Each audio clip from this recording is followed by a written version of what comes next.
welcome to the Smooth Bonus Masterclass. My name is Zanele Buthelezi, and I'm a Senior Investment Specialist at Sanlam Corporate Investments.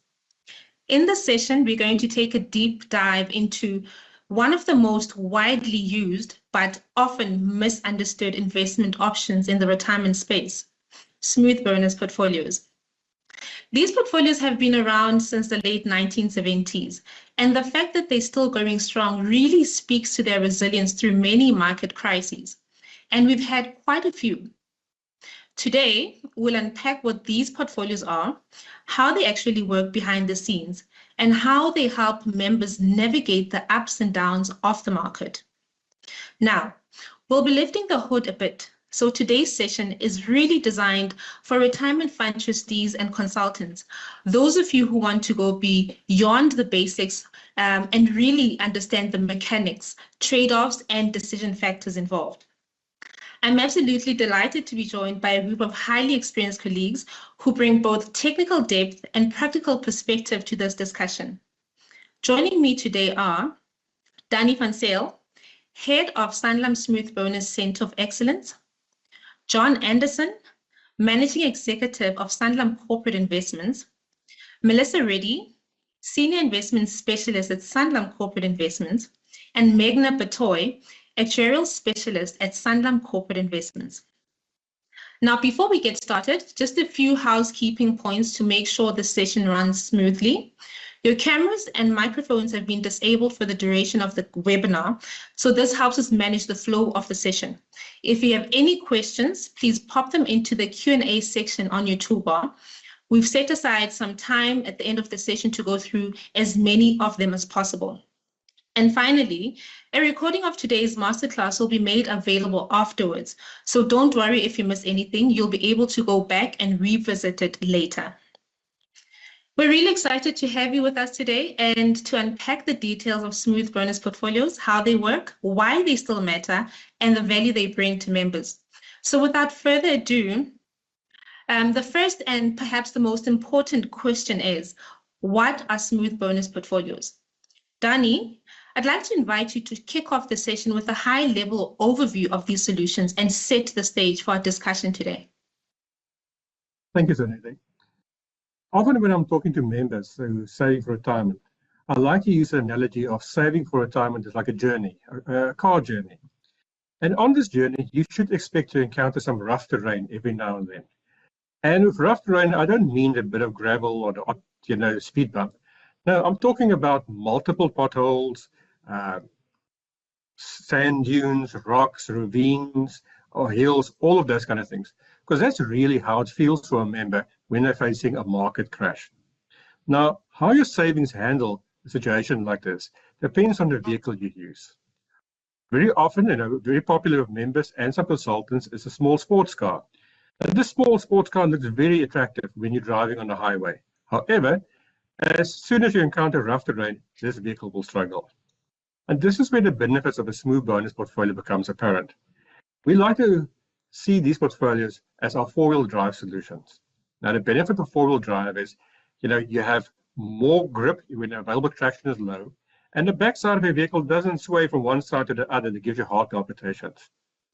Now, in a similar way, stable bonus portfolios are there to provide stable, predictable returns, even in an environment of very low or sometimes negative returns. Members don't need to nervously watch the markets as they head towards retirement. And I think the main thing is, I try and tell clients that we want to be as boring as possible for them and not give any surprises to our members. So the most important thing is we smooth investment returns so members don't get the actual underlying return. We normally at Sanlam prefer smoothing over 24 months. We think that's an appropriate period to smooth out all the ups and downs in the markets. We declare a monthly bonus in advance. And the monthly bonus you get is therefore not the same as the previous month's investment return. We do smooth it. And this also means that administrators know at least a month in advance the return that members are going to get throughout this month. So that's quite useful for them. But the important thing is, and I think this is by far the most difficult thing for a lot of members to understand, is you don't get the underlying return. You get a smooth return over time that smooths out all the volatility. Also, then some of our portfolios do provide some guarantees as well, but we'll delve on that a little bit later. Thank you for that explanation, Donnie. So it does really help set the foundation for our discussion. So Mal, bringing you in here, why would trustees or members actually want to use smooth bonus portfolios? What makes these portfolios an attractive choice in a retirement fund context? Thanks, Zanele. Members typically have little choice over when exactly they retire, the exposure to the market and what it might do, even in a balanced fund, like the green line shown on your screen. This uncertainty is undesirable for them. My aunt is a nurse, and her retirement date was in the middle of COVID. As an older person, her job put her at risk, and she was relieved that her retirement was coming up. Unfortunately, her fund's default was a balance fund, like Joe here. She lost around 33% of her 40 years of retirement savings. I remember calling me in a panic, wondering what her options were. She eventually had to work for another year while her savings recovered from the shock. Had she been invested in a smooth bonus fund like Jane here, her capital would have been protected and she could have retired when she planned to. It's worth remembering that not all members have the option of extending their employment past their retirement date and rely on their retirement savings to provide an income as soon as they retire. So, looking at the importance of stable returns, the Sanlam benchmark survey revealed that 71% of principal officers and trustees believe that stable, predictable returns are important for their blue-collar members, while 9 out of 10 believe that it is important for their members close to retirement. Donnie has a story that he often likes to recount to clients about visiting a Joburg-based client in the metal industry. This employer did something unusual. Their members' monthly pay slips included members' fund values. This had a profound impact on the way the members' investment behavior operated. The staff working in the factory did not want to see their fund value reduce. As a result, they were invested in cash. When a shocked Donnie asked how long they were invested in cash, the company owner said 10 to 12. Donnie interrupted and said 10 to 12 months. That's too long to be invested in cash. But the actual answer was 10 to 12 years. It is exactly these kinds of members who do not want to experience market volatility that would benefit from investing in a smooth bonus portfolio, where they still have exposure to equities, bonds, and properties and other asset classes, not just cash. So, what are smooth bonus products suitable for? Default investment on pension funds and unclaimed benefits. So in pre-retirement, a smooth bonus portfolio's reduced volatility, capital protection, and upside growth potential make it suitable for these things. Retirement funds and blue-collar workers, as well as members nearing retirement. Thank you, Mel. That was a great explanation, really clear on the why. Now, Meghna, let's unpack the how. We've spoken about the benefits of smoothing, but can you explain how smoothing actually works in practice? What's happening behind the scenes when markets go up or down? Thanks, Anele. That's a really good question. So to explain how smoothing works, it's useful to use a simple example. So let's say that a member invests 100 Rand with us in a smooth bonus product. And in a good month where the markets have performed well, then let's say that there's a good return of 4 Rand. So what we'll do is we'll give the member 2 Rand and we will keep the other 2 Rand in our back pocket.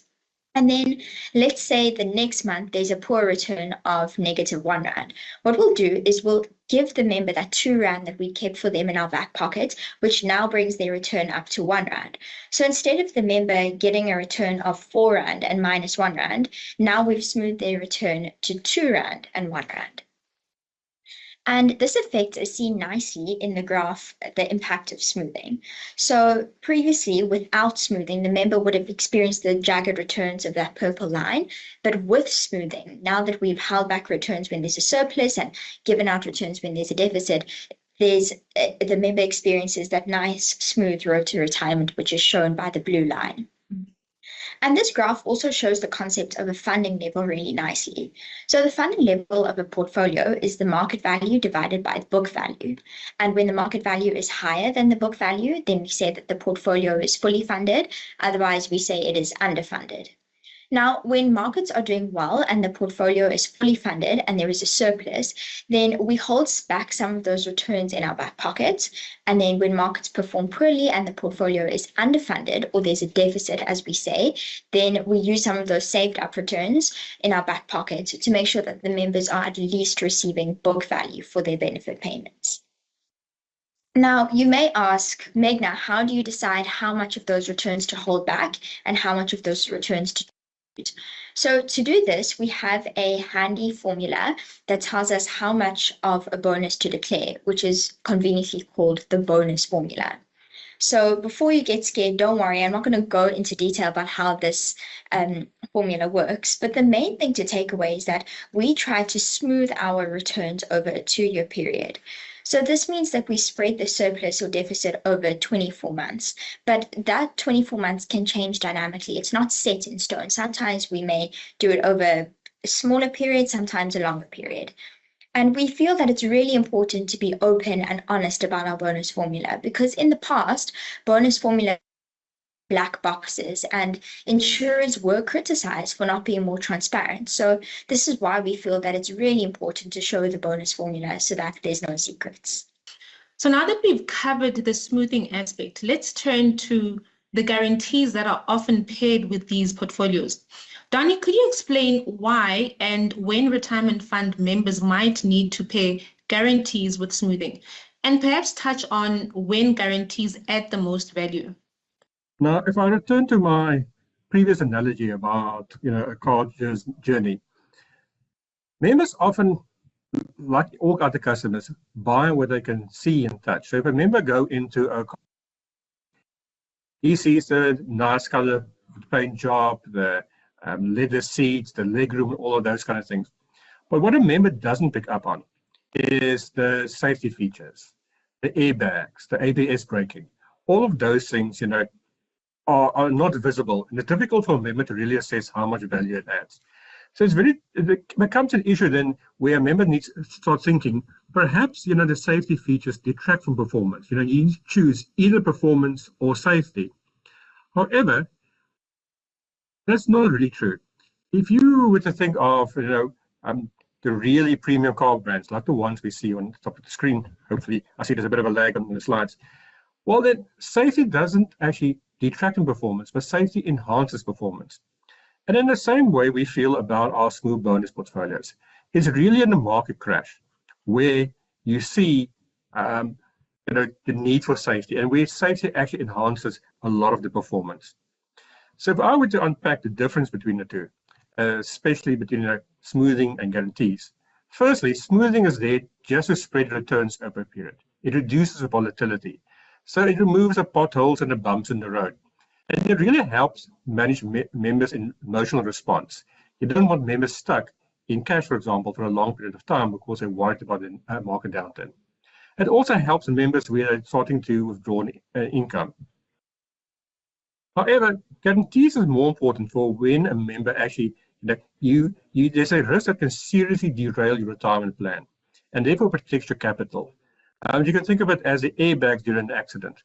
So it provides protection when a member, let's say, for example, retires or leaves a retirement fund. It's therefore really worthwhile where members working towards a specific date, like, for example, a retirement date. Like you can buy insurance for your car, you can also have insurance on your investments, where the guarantee in smooth bonus portfolios act like insurance. So where car insurance would protect you from the cost of an accident, the guarantees provided by smooth bonus portfolios would protect you against a market crash. So this is a popular option for members and trustees who are close to retirement. So just like there are different levels of insurance, there are also different levels of guarantees.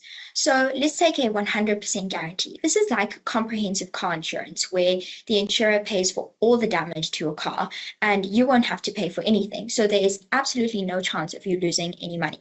But then there's also partial guarantees, which are similar to car insurance with an excess, where you do have to bear some of the costs to the damage to your car before the insurer will step in and pay the rest.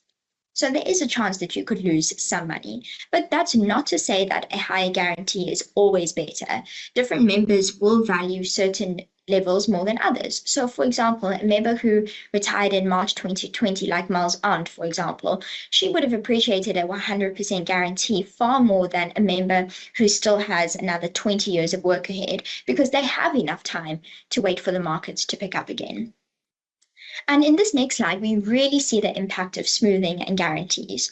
So this graph compares the distribution of returns of our stable bonus portfolio and a typical retirement fund. So here we've used the Alex Forbes Global Large Manager Watch Index as a proxy for a typical retirement fund. And right off the bat, we see that blue peak. We see that the stable bonus portfolio bonuses are concentrated in the middle, where the returns of a typical retirement fund vary right from the negative extremes to the positive extremes. And if we look at those stats in the table, we see that typical retirement funds only have slightly outperformed stable bonus portfolio, but the difference in variance is quite significant. The 2.62% versus 0.5%, that's a significant difference. And then when we look at the impact of the guarantees coming through, we see that the typical retirement funds experienced about 75 months of negative months, but stable bonus portfolios experienced 0 months of negative months. And that's also reflected in the worst 3 returns of SBP, where those worst 3 returns are all positive, but the worst 3 returns of a typical retirement fund are not only negative, but quite significantly negative. So this graph is lovely just to show the impact of both smoothing and guarantees. I think just returning to you, Zanele, your earlier question about guarantees.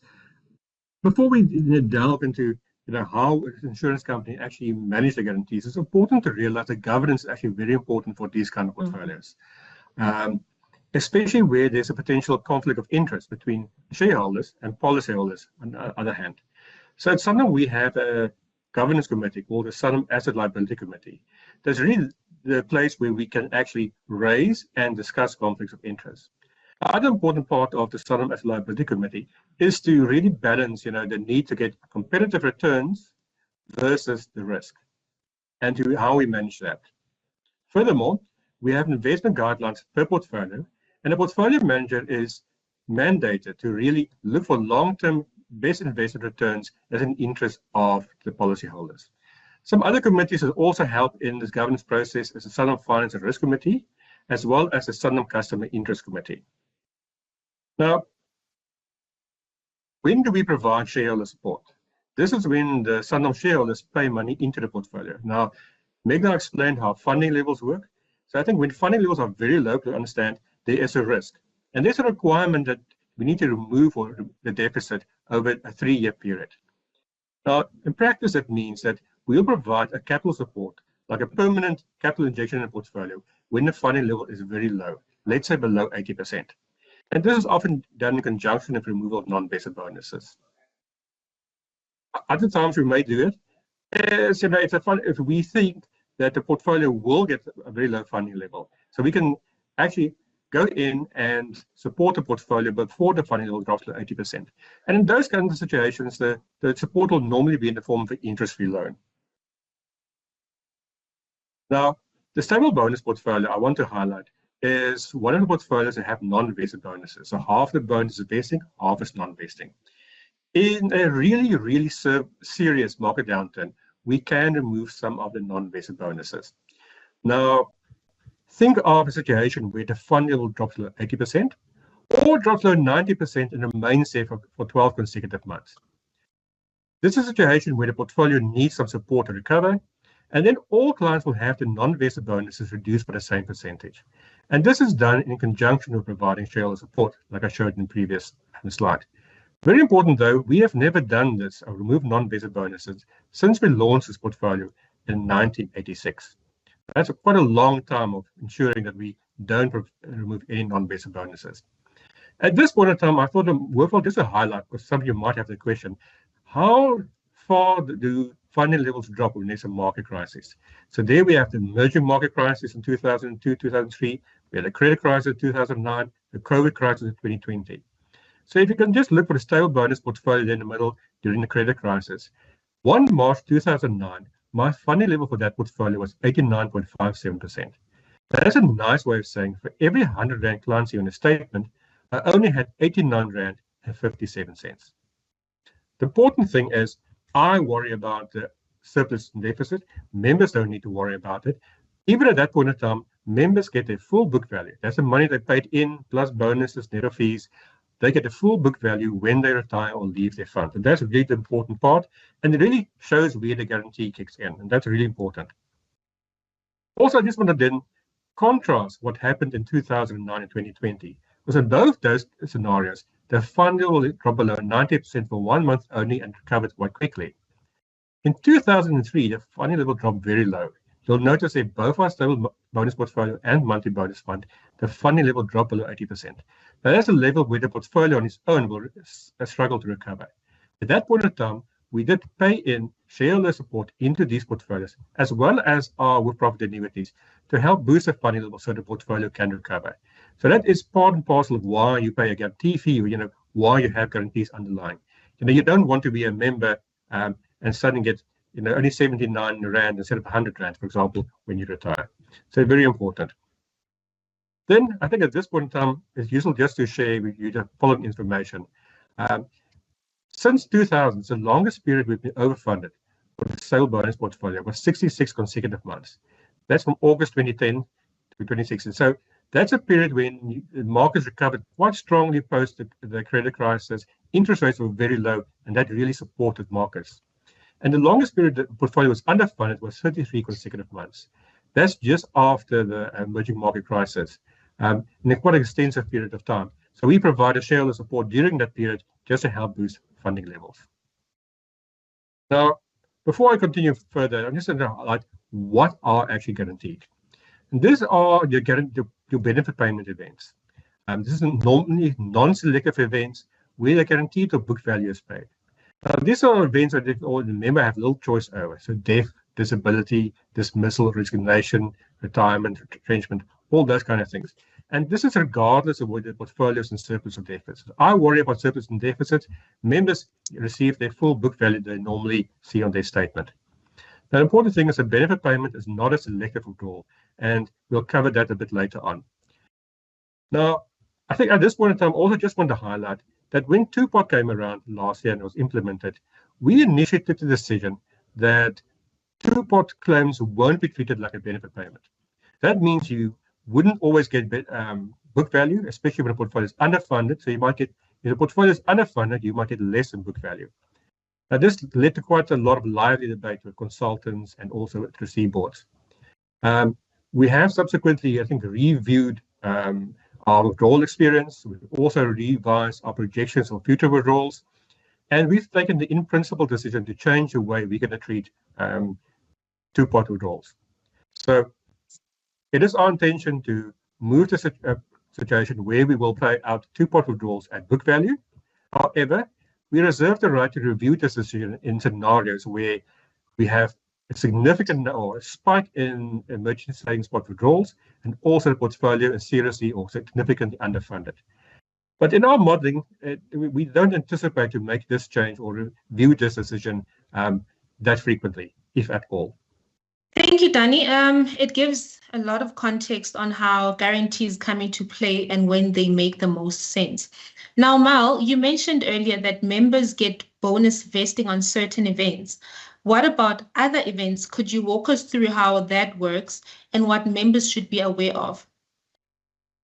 Thanks, Zanele. It's important for members and trustees to understand that not all transactions are paid at book value. A voluntary withdrawal is an event where a retirement fund or a member can decide at any time that they want to switch out of the portfolio. These examples of these are fund terminations and portfolio switches. These are treated like an investment in a market-linked portfolio when the portfolio is underfunded. And the reason these adjustments are applied is these are selective withdrawals. And what they mean is that they select against the interest of the remaining members. If we paid these out like benefit payments at book value, we would erode the future value of the remaining members. In applying the adjuster, these members receive their fair share of the assets backing their value. So we suggest that members and participating employers of the Sanlam Umbrella Fund, as well as retirement funds, remain invested when the portfolio is underfunded. We release the portfolio's funding level status monthly, and if a selective withdrawal is made during an underfunded period, like in April this year when President Trump issued all his tariff letters, a warning like the one you see on screen is shown to the members, highlighting what the funding level is and what the market value adjuster will be. Now, what should people consider when deciding to make a withdrawal like this? Smooth bonus portfolios are a good long-term strategy for the majority of members. It's not for folks who want to switch lanes, which is something that usually destroys value.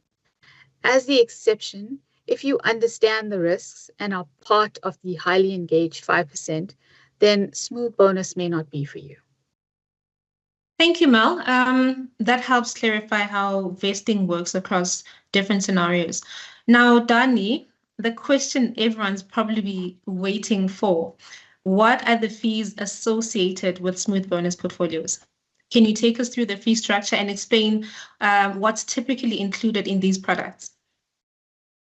Thank you, Zanele. Yeah, that's quite an important question, one I always get from clients and consultants. Now, it's important to know what the fees are and what you're paying for. Now, there are two kinds of fees in the smooth bonus portfolio. Firstly, you have an investment fee. That actually pays the portfolio manager who manages the underlying assets. You know, the portfolio manager needs to make asset allocation calls, stock selection, all of that. And the fee there depends on what type of assets are invested in. Is it multi-managed? Is it passively managed? And all of that. So that's the investment fee. And I think most people understand if you give someone assets to invest, you need to pay a fee for that portfolio manager. But then the second separate fee is actually for an insurance company for the use of their balance sheet to provide the smoothing and guarantees. The important thing here is that fee depends on the level of guarantee and also, you know, when you can remove non-vested bonus and all those kind of things. So that has a big impact. So the level of the guarantee and the cost of guarantee is quite important. I think most people will understand if you have a very aggressive portfolio, you know, lots of equities and volatile assets, and then you need to give 100% of a hard guarantee, it's going to be more expensive for that portfolio compared to a conservative or moderate fund underlying. Now, in our range of portfolios, for our traditional portfolios, you can see we have the monthly bonus fund there. That is our most conservative portfolio. We want the hardest guarantee. There's no non-vested bonus we can ever take away. All bonuses vest fully. So there we have a guarantee fee of 1.6% per annum. Versus a stable bonus portfolio, which we often use in life stage models, there the fee is only 0.9% per annum. And the reason for that is there we have non-vested bonuses we can in theory take away, although we've never done so. Also, at this point, I just want to highlight that the investment fee there is a scale fee, not a sliding scale. What that means is, let's say you have 200 million Rand, the entire 200 million Rand will pay the lower fee of 0.375 and not just the amount above 100 million. So those are the traditional portfolios. If we then go to the more newer portfolios and smoothing only, you can see there's a significant difference in fees. Firstly, there's a smoothing fee, not a guarantee fee, because here bonuses can be negative. And you see the smoothing is 0.2% for all those portfolios. Then you have an investment fee, and there that's different between portfolios. You have some are single managed, some is multi-managed, and the one in the end is 100% offshore portfolio. So, you know, that is a little bit more pricier. So it once again depends exactly on, you know, what type of assets are used underlying. Thank you. Fees are always an important consideration, and it's great to have that clarity. Now, market crashes do happen, and probably more often than people think. Mal, can you share a few examples of market crashes where smooth bonus portfolios would have really come in handy and how they helped protect members' savings during those times? Thanks, Zanele. So the graph on screen shows market drawdowns from 1960. For those of you who are wondering what a drawdown is, it's the drop in an investment's value from its highest point to its lowest point before it recovers to new heights. So you'll see there's things like the 1973 oil embargo and more recently, the 2008 global financial crisis, as well as COVID. So let's zoom in on the global financial crisis and COVID. During those periods, the market experienced a 23.8% negative, as well as a 14.8 negative in 2022, which is quite significant, especially if you're a member retiring in those periods. And then the next line that I would like to show you is what would happen if we overlaid smoothing on those returns. So while smoothing formula reduces volatility and the number of negative returns as expected, it still results in a large negative return during 2008 and 2020 because it does not provide capital guarantees. Let's now take a look at a smooth bonus portfolio with guarantees and how that performed. So if we bring in the Sanlam stable bonus portfolio, we see that no negative returns was declared in any period, once again demonstrating the value of a capital guarantee. Thank you, Mel. Thank you, Mel. So that really does illustrate the protective role of this portfolio and how they can play a role during those turbulent markets.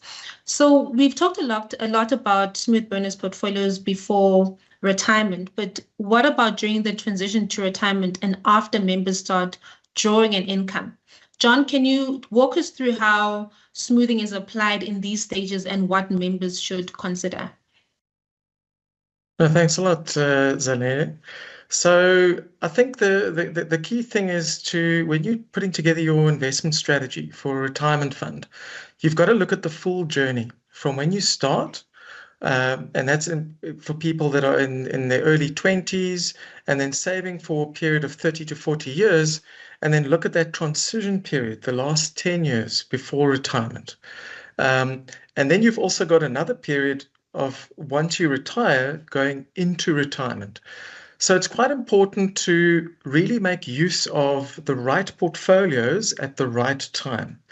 So on your screen, there's a table on the right-hand side that really shows an analysis that we've done at Sanlam, just comparing the benefits of using smoothing and smooth bonus portfolios versus a typical life stage, and then also into retirement compared to a typical living annuity. Now, it's important to know that a lot of life stage starts with a high growth portfolio in the younger years. And then as you progress in the last 5 to 10 years before retirement, it transitions. And some portfolios transition down to cash, some transition down to bonds, and some transition down to a very conservative balanced fund. And depending on which one you use, we've compared those types of life stages to life stage where you replace really the phase down portfolios in the 10 years before retirement with a smooth bonus with and without guarantees and also net of fees. And what you can see on the table is that we back tested this across a number of retirees over the last 2 decades, and we actually found, it's still on the previous slide. We found that on the table between 1% and 4% per annum additional returns in those last years before retirement. Very important. That includes the typical life stage. So what you can see is net of fees, additional value of between 1% and 4% per annum. That's not insignificant. In the last 10 years before retirement, that's when your balances are the highest. It's when also you're going to take out your cash for your 1/3 at retirement. And it's also when you're going to take the amount and convert it to income. What that means is the amount that's converted to income is also higher, a higher starting pension. The second part of that table shows you what happens in retirement with a typical living annuity. And living annuities is where you essentially draw down a pension in retirement. And if we compare the traditional typical asset allocation for a living annuity to using a smoothing only portfolio, you see an additional return of 1.2% per annum. Now, the reason you're finding these additional returns is that what it's showing us is that typical life stage is too conservative, close to retirement. Also, in retirement, living annuity asset allocations are also too conservative. The problem is without smoothing, if you add more growth assets, the volatility becomes a problem before and after retirement.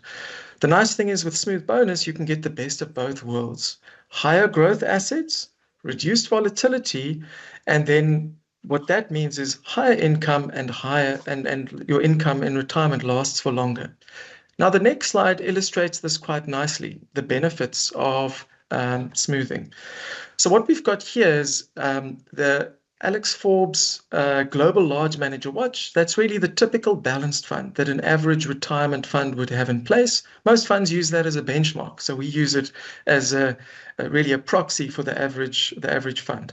And what you can see is all these lines. It's your risk return statistic. On the left-hand side, it's the return, and at the bottom, volatility. And really what you can see is that for every year for the last, from 2014 to 2025, really it shows you that the dots are all over the place. Bottom line is it means that there's a lot of volatility from year to year. Yet if you go into a smooth bonus portfolio, which is really the purple dots over there, you can see it shifts to the left. Significant reduction in volatility over time. And then I think the next slide also illustrates quite nicely why this is a problem in those 10 years before retirement and also after retirement. Now, let's say you and I were investing and we put in a lump sum, right? For the next 20 years, the yellow line shows a specific order of returns, where in the early years, there's very good positive returns. And then in the later years, in the last decade, very poor returns, which could happen. Now, if you do a lump sum, it doesn't really matter what the ordering of the returns is, because you can see that the bottom line over there is really, it's the same returns, just in reverse order. You experience the lower returns in the early years and the higher returns later. But you can see after 20 years, if you invest in a lump sum, your end point is the same. So it doesn't really matter if you're doing a lump sum, what the journey of those returns are. However, in the next graph, you can see that if you are going to have transactions like switching from high growth to more conservative growth in the 10 years before retirement, or you're going to draw down money from the balance, when you disinvest matters. This shows you regular withdrawals from the same portfolios, and you can see that the scenario at the bottom where there's poor returns in the early years, you never recover from that. And in the industry, we call this the sequence of returns risk. It just means the ordering of returns matters, and it specifically matters when you have switches. And that is why in the life stage build-up, the 10 years before, you're seeing those additional benefits that we talked about, because it really smooths out the switches from one to the other. And you can do that via having your own switching regime, meaning you do quarterly switches, but smoothing on top of that adds extra value as well. And then in retirement, if you're drawing down a living annuity and you want it to last longer with growth assets, the only way to achieve that and prevent the sequencing of returns risk is to have some kind of smoothing mechanism in place. And then the last slide really shows you why that's the case. On the top, if you have a drawdown of 10%, to get back up there takes 11%. Your money has to work that much harder to get back up the hill. And also all the way down to the bottom, if you experience a market crash of 50%, to get back to where you were, it's 100%. And really, we call this the volatility drag. And the volatility drag is a problem when you start having transactions, especially when you switch out of things when there's quite a bit of volatility. And then in the last slide then also confirms for us, it's not just about numbers. So in the previous slides, it showed that before retirement and after retirement, smart use of smooth bonus portfolios does add value. Very important, though, you do need to look at the pros and cons, and we can discuss that in the panel a little bit later. But in general, most people are actually better off if, based on the analysis that we've done, if you use it correctly in the right places. The other thing we mustn't forget is a typical default portfolio is meant for members to provide them with a good guided path before retirement and into retirement, and also give them peace of mind. This was a very good research piece done back in 2023 by some academic researchers.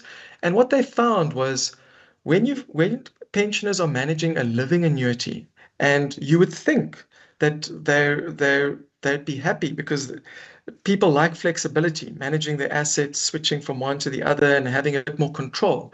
The research actually showed that resulted in more dissatisfaction and discontentment with living annuitants.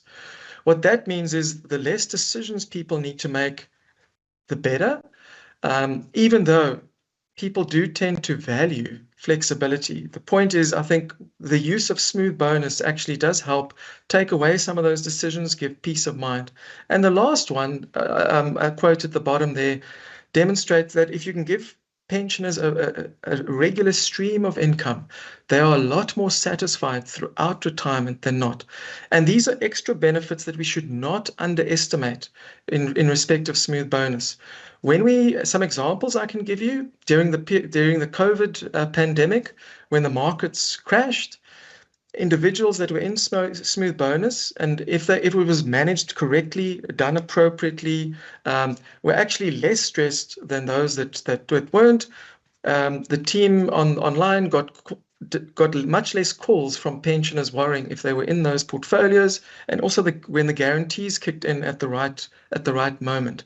That's not to say that those guarantees should be in place throughout your 30, 40, 50-year period. It, however, matters for those 2 years before, just in time when you retire. So I think, Zanele, that's it from my side. Over to you. Thank you, John. Yeah, the peace of mind that comes with smooth bonus funds is really great. And those are very interesting graphs you have there. Now, Meghna, don't judge me. I've heard a myth about absolute return portfolios being a substitute for smooth bonus portfolios. Is that true? Can you help us separate fact from fiction here? Zanele, I'm very glad you asked that question, and I'm very excited to be the mythbuster today. So no, that is definitely not true. And I just want to clarify that smooth bonus portfolios and absolute return portfolios, they're both amazing in their own way, but they were designed for different purposes, and they were designed with different members in mind. So members who are more comfortable with risk and they prioritize high returns, even though those returns are volatile, they may prefer absolute return portfolios. But members who want that safety of smooth returns because they aren't as comfortable with risk, they may prefer smooth bonus portfolios. And we can see this in stats. So we see that in this table, in the last 12 months, the smooth bonus portfolios were generally on par and sometimes even beat the absolute return portfolios. But absolute return did perform better over those 3 and 5 year periods. Now, since we do not declare negative bonuses, we really see this impact when we compare the number of negative months for smooth bonus products versus absolute return products, being that we had 0 months of negative returns and absolute return had 56 months of negative returns.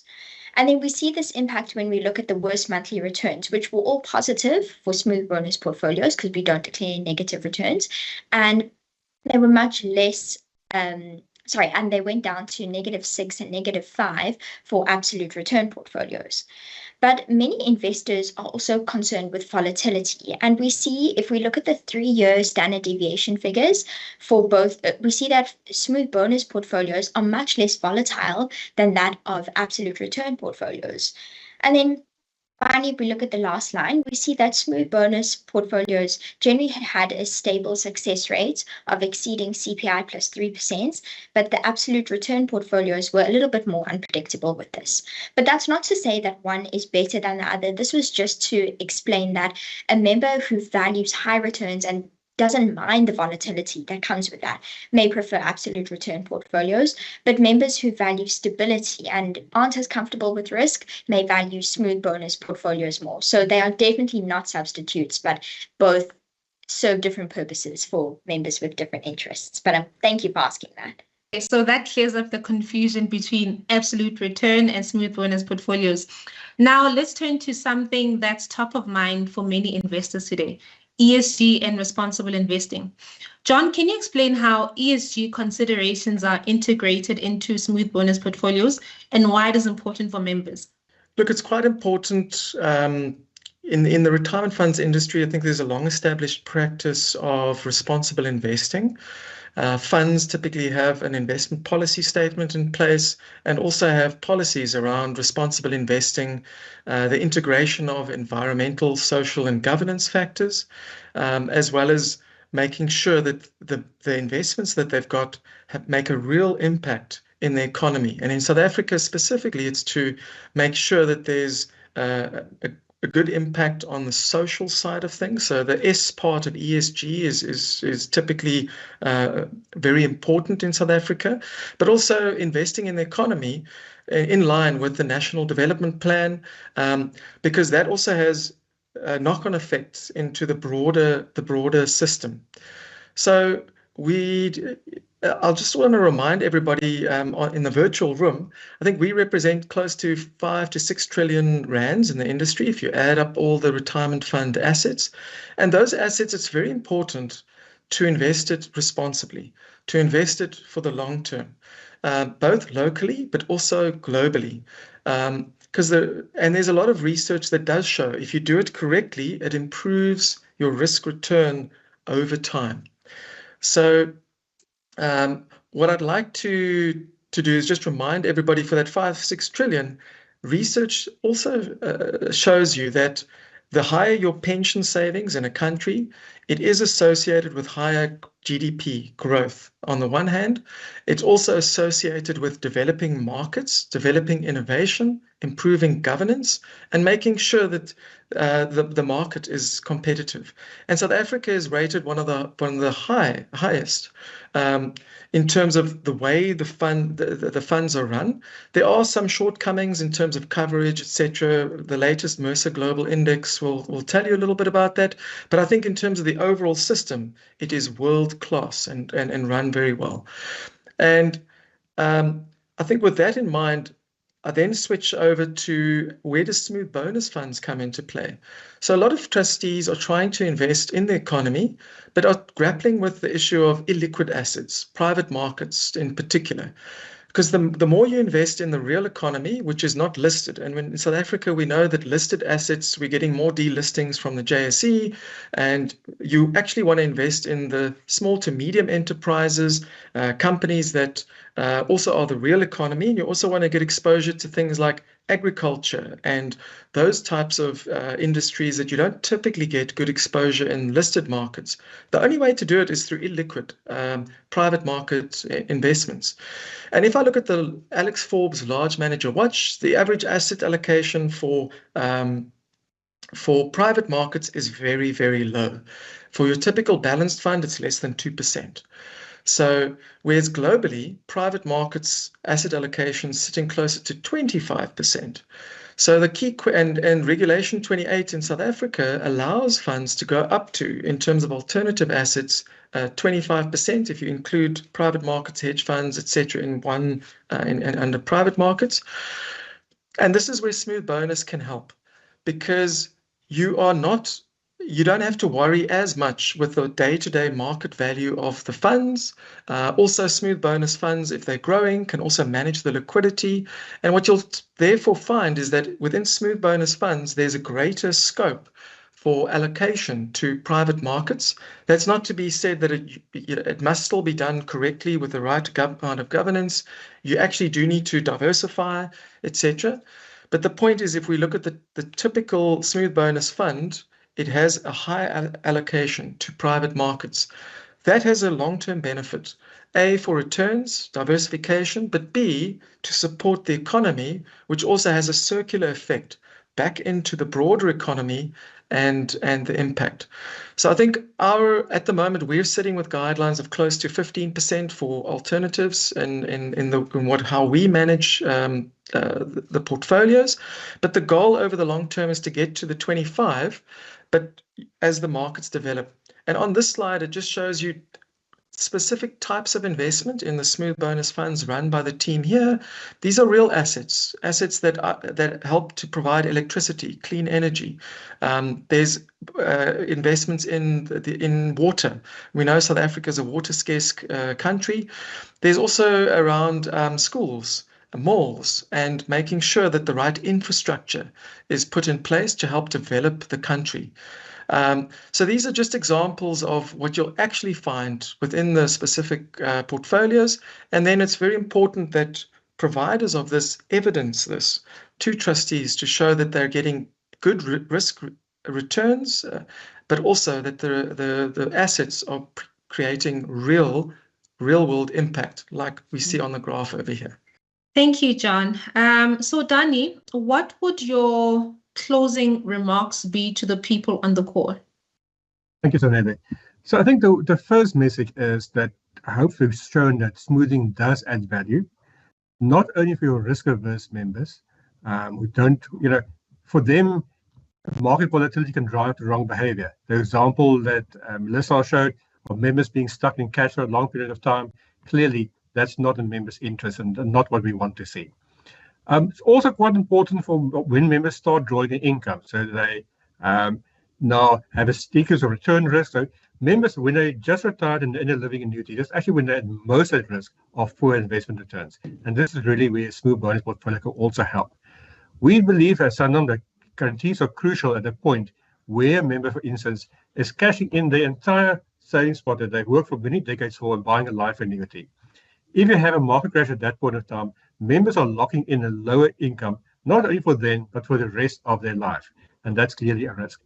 But the other important thing, and this John highlighted and some of the other speakers as well, you must use these portfolios where it adds the most value.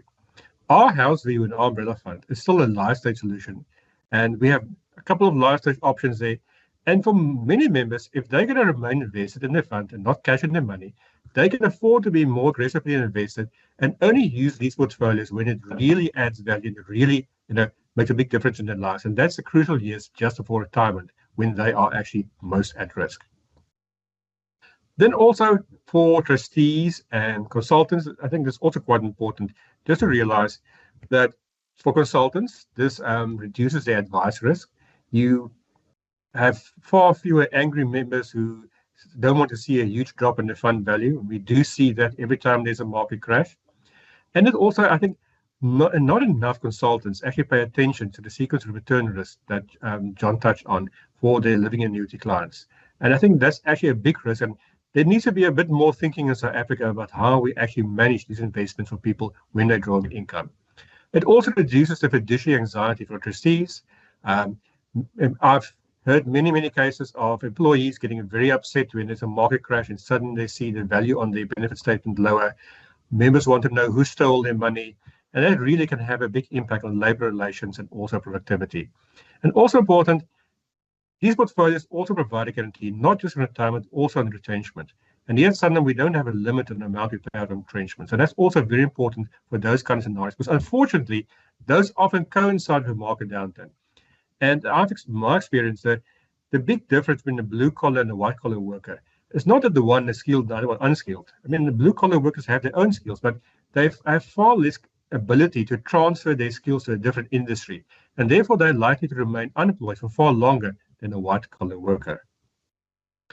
And then just lastly, for people considering these portfolios, what really differs between insurance companies? One is the smoothing and management philosophy. It's a bit like returning to my car analogy. You only know how good the airbag is once you've been in an accident. So look at times when there's been a market crash, see how the insurer limited the number of zero or low bonuses, and make sure there's no long extended periods of underperformance versus inflation. Also, a guarantee is only as good as the person providing the guarantee. So you want to make sure that the insurance company has the capacity during periods of market turmoil to provide support for these portfolios. For For those of you that, like myself, getting a bit grey, you'll remember there used to be a company called Fetcher. Well, they were unable to provide capital support for their smooth bonus and with profit annuity portfolios. And lastly, just important as well, it's always better to invest in a growing portfolio. If you're in a portfolio that's, or the portfolio manager continuously have to disinvest to pay disinvestment payments, it does actually have an impact and a drag on your investment returns as well. And that's, Sanele, is the end of my story. Thank you, Danny, and thank you to all our speakers for the valuable insights shared today. Before we move on, I'd like to acknowledge that we had asked for questions in advance from our audience, and we received some really thoughtful ones. So we'll go through a few of them with our panel. The first one that we received was, how should trustees evaluate smooth bonus portfolios relative to other investment options when considering risk-adjusted returns? John, can you take that one first? No, thanks, Anele, and thanks to the audience, I think, for the questions. I hope we get some more. So the starting point for any trustee is to have a look at what the fund's objectives are. It's very important to articulate what that is. And what I mentioned earlier is that most funds start with a life stage arrangement, and then also in the last 10 years, phase that down.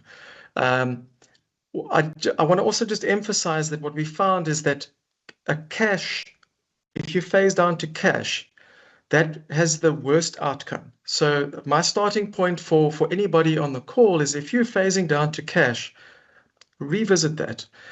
You don't have to go into smooth bonus because you need to weigh up the pros and the cons, but at least get a more balanced, conservative portfolio. Then what you need to do is, so first make sure that your starting point is right for your life stage. For some funds, they might just want a one-size-fits-all. Some funds don't want choice for members, and also believe that life stage is quite complex to explain. For those types of funds, I would rather suggest, you can have a one-size-fits-all. What typically happens there is an absolute return mandate, which is quite conservative. And the thinking there is that you can protect on the downside using various derivatives and protection, etc. In reality, though, it comes at a cost. And if you do a comparison of that portfolio, like Magna showed, versus a smoothing only, no guarantees, just smoothing only, really the benefits of a smoothing solution come to the fore, because you can invest structurally in higher growth, and then you can smooth the ride over time with ultimately a better outcome. So there, compare the risk return to that for that specific objective. If your objective is life stage, what I would suggest is compare different life stages, the one that you've got to one, and see if adding any smoothing elements can perhaps enhance it. Our studies have found that compared to a typical life stage with a typical conservative portfolio, by starting with a smoothing only portfolio in those last few years, it improves outcomes. It creates more predictability. It reduces the downside. And on average, the expected value is better, but as I mentioned previously, by a couple of percentage points. In addition, to the extent that you are concerned about specific points just before retirement, those last 2 years, that's where the insurance element may become beneficial. So I'm not saying but you need to weigh up that versus the cost, and that's why we don't think that you should be potentially paying for the guarantee across the full 30, 40, 50 years, but it actually does make sense just in time for those last 2 years, because if the downturn is 15, 20% compared to, let's say, a fee of 0.9, it means the insurance is beneficial. And then the last thing is, I think if your objective as an annuitant is after retirement, again, look at the specific objectives of the fund, look at risk and return, but actually model the drawdowns of the portfolios. And what you'll actually find is that your traditional asset allocation, you're compensating for the sequence of return risk by reducing the growth assets. The problem with that is then people run out of money sooner. So you can actually dial up growth add the smoothing. Once again, smoothing only. You don't need a guarantee in retirement because you're investing for 30 years. You can, but just at the lower cost smoothing adds a lot more value. And the cost of that is worth it because the extra uplift that you get from investing in growth assets is better. So bottom line, look at your objectives. But I do think as an industry, I've been a long, and some of the people on the call will know, a critic of smooth bonus and guarantee funds. And what I've realized, and there are good reasons for that. The historical ones had lots of issues with them.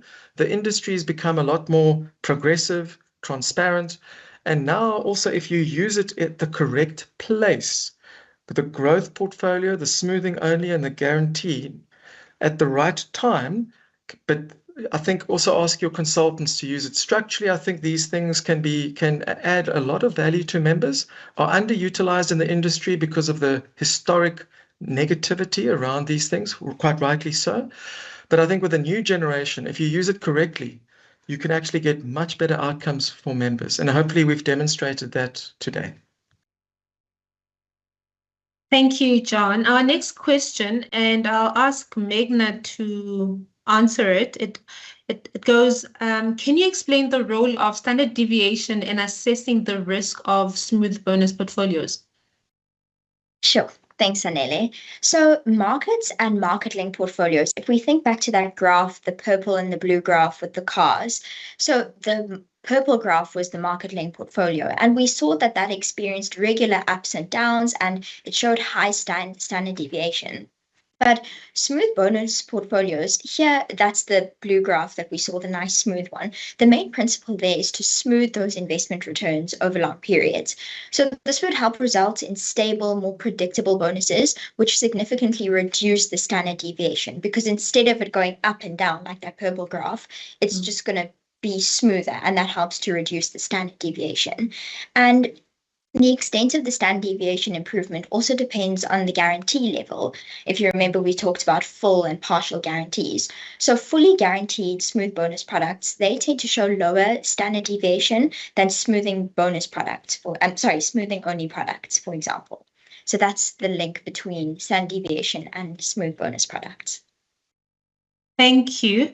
The next question, we received 4 questions in the chat, well, 5 now, but let me just touch on the one that we received prior to the webinar.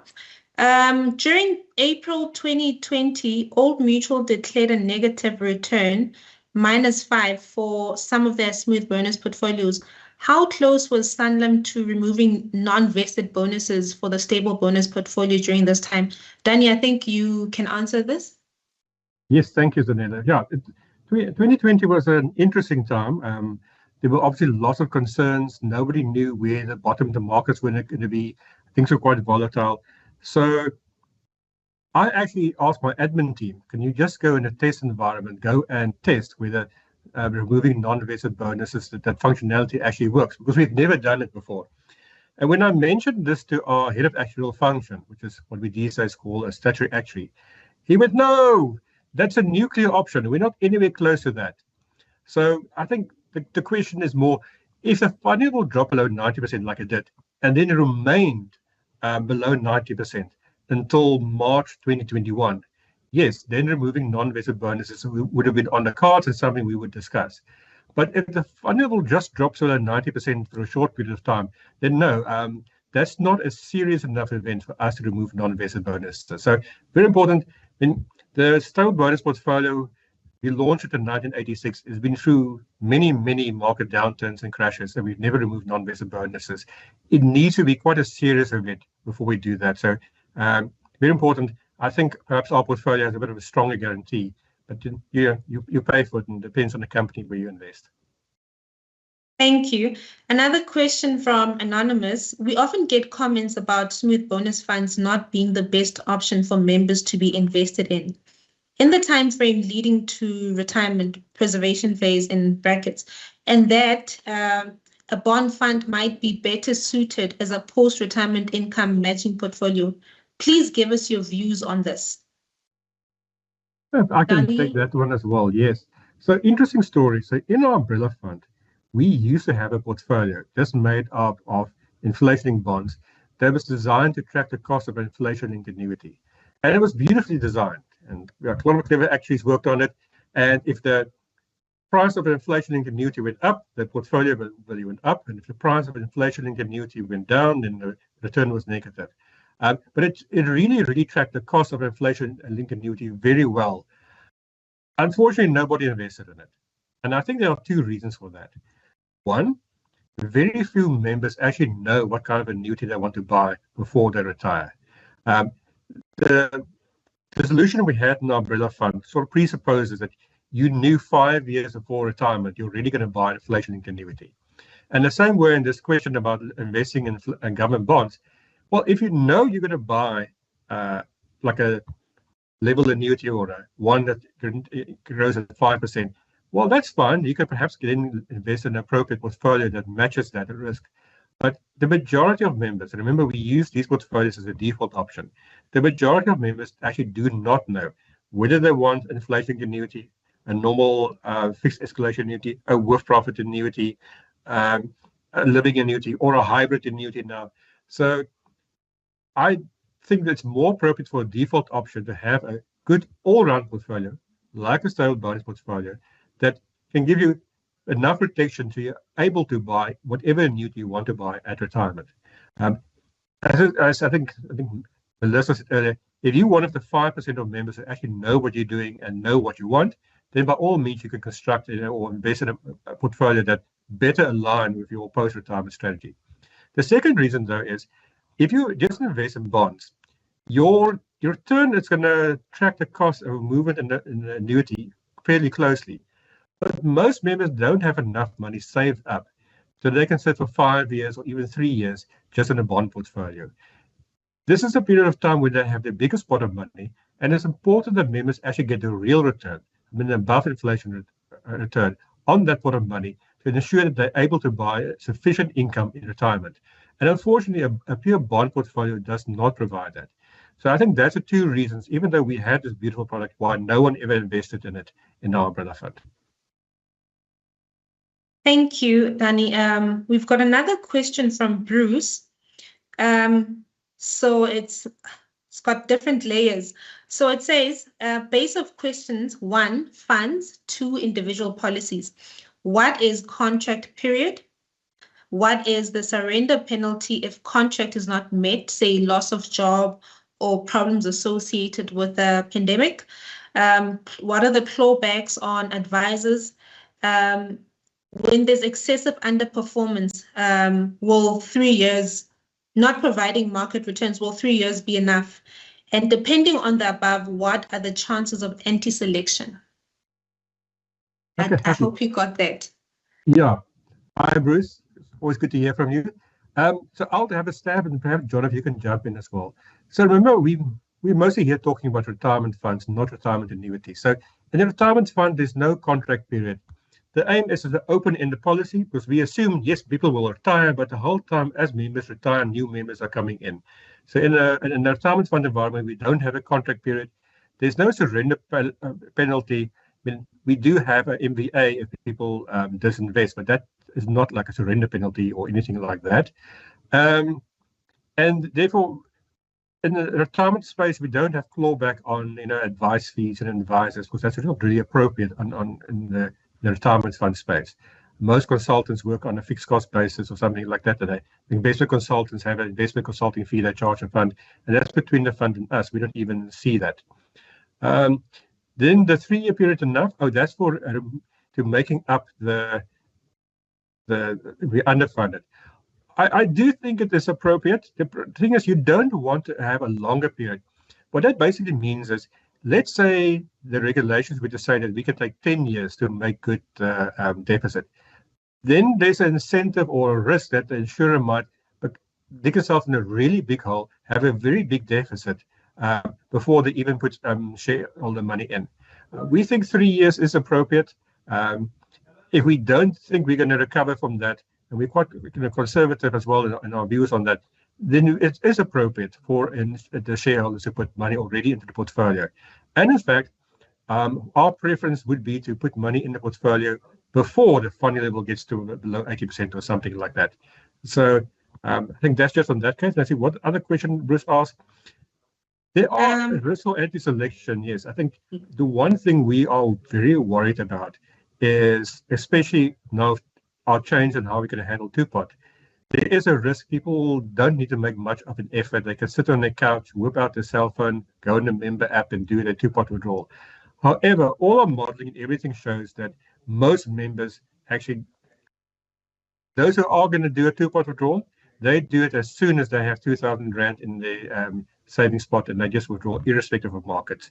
But when there's a market crash, for example, and we work with external administrators, we do ask to verify, if they ask for money from us because they say it's a benefit payment, then we say, okay, show us a list of members who's retiring, who's disabled, all of that. Does it tie up to the amount of money you are requesting? Just to make sure that people don't, by accident, disguise a switch as a benefit payment or something like that.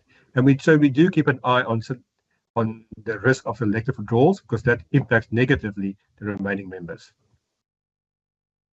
Thank you. On the retail side, on the individual policy side. So I've never actually worked on the retail side. So my knowledge of retirement annuities is perhaps more high level. I don't know if there's anybody else, John, or if somebody wants to jump in and just answer that question for Bruce.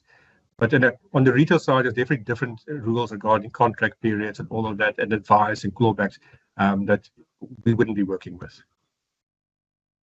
Yeah, and look, I think that's also where a lot of the negativity, quite rightly so, comes from historically, where commission was paid up front, and then there's clawbacks and all of that.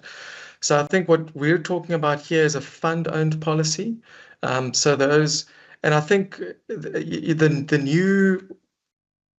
important things that we have a look at is to make sure that there's a fair sharing and through the formula between different generations of the returns over time. So what you do want is you want to just make sure that different generations of members, you don't hold back too much, you don't give too much. So that's why that formula is really, really important. The other thing is that defining your benefit payments. And as Dani mentioned, two-pot withdrawals was now added recently as a benefit payment. So I think in terms of if a person's retrenched, they'll get the smooth value. And usually that does happen at a time often in the economy when the markets are down. So I think that's where the benefits come in. That is different from the retail side, where sometimes if you don't continue your contributions, especially with the old legacy RAs, there could be a penalty. On the institutional side, that's not the case. So all benefit payments are honored. I think that where it does become something that the fund needs to consider is when they're switching. So basically switching through Section 14, either from a freestanding fund to an umbrella, or you've got large portions of members coming in and out. And that's why it's quite important to manage that, because you could, on a Section 14, if it's triggered, get the lower of market and book. And those things need to be managed, assuming you are in place. And I think don't then move from one provider to another. Then there's a way to make sure that different generations of members get what they need. And then, but I do think, I mean, we can unpack in maybe another Q&A some specific things around retail smoothing solutions. But I think for the corporate market, specifically for defaults for retirement funds, it's the way that we've described it here today, but very important, making use of it, the right features at the right time. And it's not for everybody. You've got to also weigh up the pros and the cons. Thank you, Dani and John. Another question that we received from Anonymous, which would probably also cover our next question, is on costs. So since smooth bonus products cost more, is there still enough justification to sell them in this cost-sensitive economy? Dani, John? Okay, I'll start. Yes, I think the important thing to look at is your net return after costs. And if that stacks up and provides the return that you want, then yes, it makes sense. I mean, the example that Melissa also used of people investing in cash. Yes, cash will be a lot cheaper, but your return at the end of the day is going to be a lot lower. So I think the important thing is always your net return. And if people look at that and say, I rather want to be in a passive portfolio, I'm willing to have the volatility, by all means, I think you need to find a portfolio that's appropriate for client needs. And as John mentioned and I mentioned, use smooth bonus portfolios where it's appropriate. If I was sitting at a client and all the members were invested in smooth bonus portfolio, which makes sense. They were in the construction industry. A lot of the clients are blue collar. But I was talking, one of the trustees who's a very clever CA, and he was also in that. And I said, but you understand the risks. You have a 20, 30-year investment horizon. There's a reason why we have an umbrella fund, life stage options, all of that. It's important to use this portfolio for where it's appropriate. And just regarding the cost, I actually helped our retail colleagues a few years ago launch a passive portfolio that does smoothing. They wanted that because it is cost effective. In our market, we actually haven't found a lot of demand for something that's passive underlying and therefore can reduce costs. And on our side, we've seen more demand for something that invests more in illiquid assets, unlisted. People want to see the job creation and you help building the real economy, which is not something you want to get in a passive portfolio. But if there's a need for something like that, obviously, please come and talk to us and we can see we can launch something for you. I'd just like to add to that, Zanele, because I fully agree. One must look at the costs and the net of fees returns, and that's why it's quite important. You need to be clear what you're going to be using in terms of smoothing arrangements and when you're going to be using it. So the what part is, there are three elements to a typical smooth bonus portfolio. The first is your underlying investment in the engine. You must make sure that that is a well-diversified, good portfolio giving you competitive returns for what your objective is. And there you need to make sure that those asset management fees are competitive for what you are looking for and the types of assets that you're invested in. Very important. The second element that you need to look at is the benefit of smoothing. So there, I'm a believer in terms of the benefits of smoothing, specifically for those last few years before retirement and also after retirement. And the reason is because you need to look at it from a cost-benefit point of view. If I'm in a life stage portfolio and I don't want to pay a smoothing fee, what you can do is you can stay invested in more aggressive, but then you must accept that there's all the volatility, and on average, more members are going to be worse off. Some are going to be lucky, lots are going to be unlucky, and the unlucky ones are more unlucky than the lucky ones. So if you want more predictable returns, you wrap it with a smoothing. And what that means is you don't have to then invest more conservatively. So the cost without the smoothing is that you need to invest more conservatively. That costs more than paying a smoothing fee to invest in growth assets for longer, as our analysis showed. Then the other thing where you need to be very careful is where you use guarantees. Guarantees are not meant for everything and at all times. If you can invest over a 30, 40-year period and you can the market is your friend, it's all of that, you don't need a guarantee because you're relying on the markets to come through. However, for that period, 1 or 2 years before retirement in particular, people are going to be taking the biggest amount of cash that they're going to be and converting it into an income. They often take a third in a lump sum for tax reasons. So you're going to have a trigger. And it's for those 2 years, you need to weigh up, is the cost of the insurance, which is higher, is the cost of that insurance just for that 2 years worth if something bad had to go? And I think that you need to weigh up, I think, at a board level and with members. But even then, our analysis has shown, compared to a typical life stage, if I take net of fees, like for like comparison, compared to the typical life stage, you are better off making clever use of smoothing with and without guarantees. And then after retirement, because you can invest in more growth assets, the money lasts longer. So it's there in those instances, it's absolutely worth it. But what I would say is Trustees must go help with the help of the advisor, weigh up the pros and the cons, and make sure that they're using things appropriately. But also don't be confused with historical negativity around this. The new age solutions are more transparent, better managed, and also you just need to target it at the right phase of your retirement journey to maximize benefits for members. And then it's worth it. But it's not a one size fits all, and just look at these things very carefully. Thank you, John. We have one last question in 2 minutes.